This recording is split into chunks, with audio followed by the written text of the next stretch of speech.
हर हर महादेव। ओम नमः शिवाय। सावन मास में हरियाली अमावस्या आज पड़ी है, तो ऐसे में आपको हरियाली अमावस्या की हार्दिक शुभकामनाएं। मित्रों, ये दिन बिना हरियाली अमावस्या की कथा को सुने अधूरा ही माना जाता है, क्योंकि अगर इस कथा को आप सुनेंगे तो भोलेनाथ आपकी हर इच्छा पूरी कर देंगे।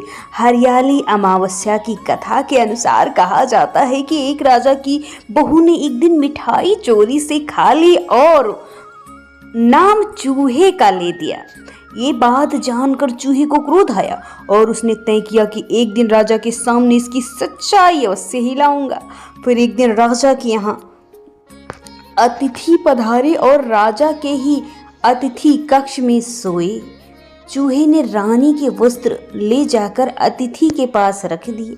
प्रातःकाल उठकर सभी लोग आपस में बात करने लगे कि छोटी रानी के कपड़े अतिथि कमरे में कैसे मिले। ये बात जब राजा को पता चली तो उस रानी को घर से निकाल दिया गया। रानी प्रतिदिन संध्या को दिया जलाती, ज्वार बोती, पूजा करके गुड़ धानी का प्रसाद बांटती। फिर एक दिन शिकार करके उधर से निकले राजा की नजर रानी पर पड़ी। राजा ने महल में आकर कहा कि आज तो वृक्ष के नीचे चमत्कारी चीज है।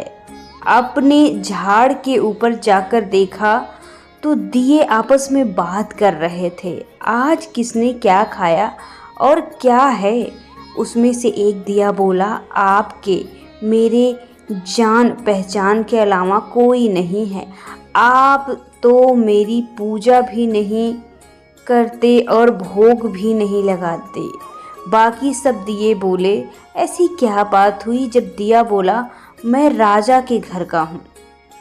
उस राजा की एक बहू थी, उसने एक बार मिठाई चोरी से खा ली और चूहे का नाम ले लिया। जब चूहे को क्रोध आया तो रानी के कपड़े अतिथि के कमरे में रख दिए और राजा ने रानी को घर से निकाल दिया।